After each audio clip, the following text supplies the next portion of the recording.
Bonjour tout le monde, dans cette vidéo nous allons voir la leçon la concession et l'opposition. Bien sûr nous allons faire une petite révision. Commençons par les objectifs. Alors, nous allons pouvoir distinguer la concession de l'opposition, mais aussi nous allons pouvoir exprimer la concession ou et l'opposition correctement.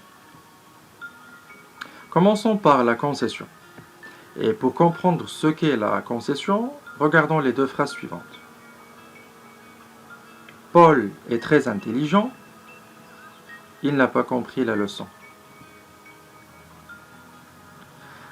Donc, quelle relation y a-t-il entre la première et la deuxième phrase, à votre avis?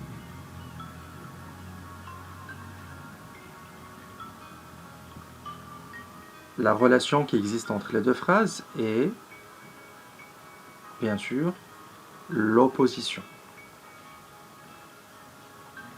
Vous allez comprendre pourquoi. Alors, Paul est très intelligent, c'est un fait, c'est une information.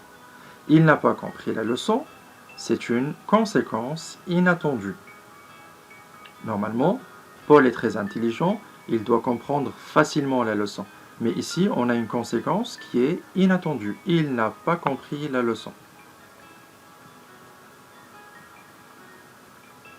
Donc, la proposition subordonnée circonstancielle de concession, appelée aussi concessif, est utilisée lorsqu'un fait ou une action n'entraîne pas le résultat attendu ou n'entraîne pas la conséquence attendue. Elle exprime la contradiction entre les deux faits, c'est-à-dire les deux phrases. Comment peut-on exprimer la concession à partir de ces deux phrases? Alors, pour répondre à cette question, on dira qu'on peut exprimer la concession de trois manières différentes. Alors, pour exprimer la concession, on doit suivre la règle suivante. Donc voilà une petite astuce pour faire ou relier deux phrases de façon à exprimer la concession facilement. Alors, généralement dans la concession, on commence par l'expression ou l'outil. Alors, quels sont les outils que nous pouvons utiliser? Rappelez-vous que nous avons dit qu'on peut exprimer la concession de trois façons différentes. Alors, le premier outil qu'on peut utiliser, c'est même si. Même si est suivi du mode indicatif. Deuxième outil ou expression, c'est quoique ou bien que, qui sont suivis du mode subjonctif. Troisièmement, c'est malgré, mais cette fois-ci, elle est suivie d'un non. Alors maintenant, on doit commencer par l'expression, et après, on doit écrire la phrase qui constitue le fait, la simple information. Après une petite virgule, et après, on écrira la phrase qui constitue la conséquence inattendue. Alors, appliquons la règle dans cette phrase. Paul est très intelligent, il n'a pas compris la leçon. Alors, où est le fait et où est la conséquence inattendue? Bien sûr que le fait est Paul est très intelligent. Et la conséquence inattendue, c'est qu'il n'a pas compris la leçon. Maintenant, pour exprimer la conséquence, on dira, on va commencer par la première expression, même si. Alors, même si plus le mode indicatif, on a dit qu'il faut commencer par l'expression même si. Après, elle doit être suivie de la phrase qui constitue le fait. Donc, c'est Paul est très intelligent. Après, une virgule. Et à la fin, la phrase qui constitue la conséquence inattendue. On aura alors, même si Paul est très intelligent, virgule, il n'a pas compris la leçon.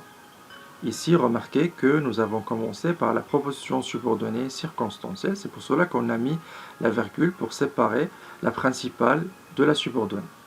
Mais on peut bien sûr commencer par la principale et dire « il n'a pas compris la leçon », donc il c'est Paul. On pourrait dire « Paul n'a pas compris la leçon, même s'il est très intelligent ». Maintenant, on va voir le deuxième outil ou la deuxième expression, c'est quoique ou bien que plus le subjonctif. Alors toujours à partir de la même phrase, on dira quoique Paul soit très intelligent. Remarquez ici qu'on a conjugué le verbe être au subjonctif. D'accord? Ici, il est conjugué au présent. Et ici, on l'a conjugué au subjonctif parce que, quoique, bien que, est suivi du subjonctif. La virgule, et après la phrase qui constitue la conséquence inattendue. Et on aura, quoique Paul soit très intelligent, virgule, il n'a pas compris la leçon. Sinon, bien que Paul soit très intelligent, il n'a pas compris la leçon. Maintenant, on verra comment on peut exprimer la concession avec malgré plus un nom. Alors, on va commencer par malgré. Maintenant, on a besoin d'un nom. On va partir à la phrase, on va chercher l'adjectif. Donc, à partir de l'adjectif, on va trouver le nom qui est dérivé de cet adjectif. Donc, c'est intelligence. Donc, on écrira malgré l'intelligence de qui? Bien sûr, de Paul, virgule, il n'a pas compris la leçon. Remarquez qu'il n'y a pas de verbe, on a utilisé le nom juste après l'expression. On peut remplacer l'intelligence de Paul par une autre expression, ou on peut le dire autrement, c'est-à-dire on peut dire malgré son intelligence, alors l'intelligence de qui? Paul, donc Paul on le retrouvera dans la deuxième phrase, on dira Paul n'a pas compris la leçon, donc toute la phrase c'est malgré son intelligence, virgule, Paul n'a pas compris la leçon. Donc voilà, à partir de ces deux phrases, nous avons exprimé la concession de trois façons différentes. Maintenant, nous allons passer à l'opposition. Alors, attention, il ne faut pas confondre la concession et l'opposition. De la même phrase, il faut aussi savoir que de la même phrase, on peut exprimer la concession ou l'opposition, et non pas la fois, soit la concession, soit l'opposition. Comment? Regardez ce qui va suivre. Alors, toujours à partir de la même phrase. C'est-à-dire, il faut chercher le fait, après, il faut mettre un outil, et après, la phrase qui constitue la conséquence inattendue. Donc voilà la règle pour exprimer l'opposition. Maintenant, quels sont les outils qu'on peut utiliser? Les outils qu'on peut utiliser sont mais, or, pourtant, toutefois, cependant, et néanmoins aussi. Maintenant, appliquons la règle dans la phrase suivante. C'est la même phrase du début. Mais avant, pour pouvoir faire attention à la différence entre la concession et l'opposition, nous allons commencer par exprimer la concession d'abord, puis nous allons exprimer par la suite l'opposition. Regardez.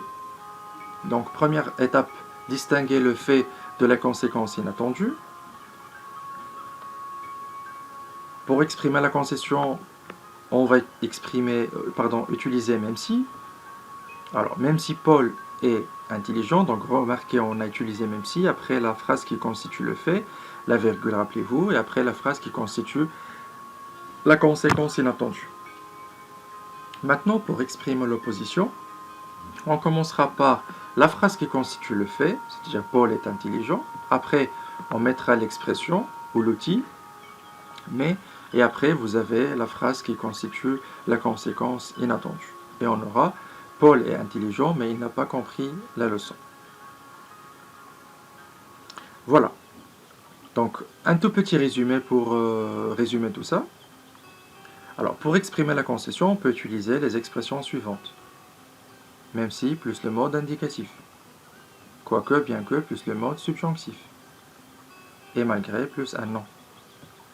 Pour exprimer l'opposition, on peut utiliser mais, pourtant, cependant, toutefois, néanmoins. Maintenant, on va faire un tout petit exercice. Alors, regardez la consigne. Reliez les phrases suivantes de façon à exprimer d'abord la concession, puis l'opposition. C'est-à-dire que de la même phrase, on va exprimer la concession d'abord et puis l'opposition. Regardez la phrase. Elle mange beaucoup, elle ne grossit pas. Alors, je vous rappelle que la première étape, c'est d'identifier la phrase qui constitue le fait et la phrase qui constitue la conséquence inattendue. Réfléchissez un petit peu. Très bien. Donc, elle mange beaucoup, c'est un fait, mais la conséquence inattendue, c'est qu'elle ne grossit pas. Normalement, quelqu'un qui mange beaucoup finit par grossir, mais elle, il ne grossit jamais. Maintenant, pour exprimer la concession, rappelez-vous, on peut commencer par l'expression même si, et après, elle mange, la phrase qui constitue le fait, et après, la phrase qui constitue la conséquence inattendue. Regardez comment on fait pour exprimer avec bien que, donc bien qu'elle mange beaucoup, elle ne grossit pas, bien sûr le verbe manger conjugué au subjonctif.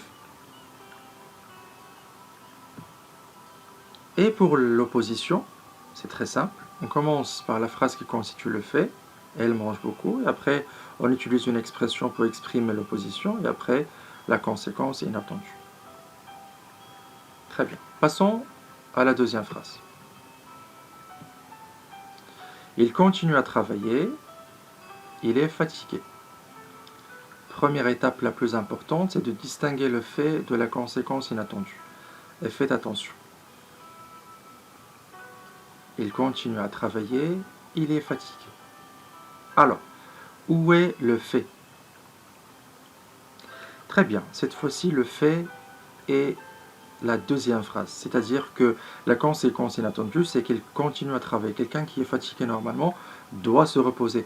Mais cette personne-là continue à travailler. Donc faites attention, l'étape la plus importante, c'est identifier le fait de la conséquence inattendue.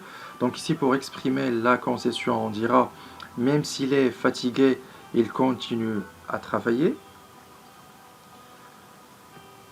Sinon, quoi qu'il soit fatigué, il continue à travailler. Donc, ici, le verbe être, on l'a conjugué au subjonctif.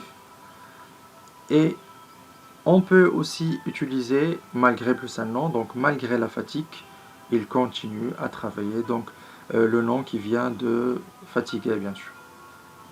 Maintenant, l'opposition, c'est très simple. On doit commencer par le fait. Donc, il est fatigué, pourtant il continue à travailler, ou mais il continue à travailler. Donc voilà, j'espère que vous avez compris. Merci pour votre attention et à la prochaine vidéo. Au revoir.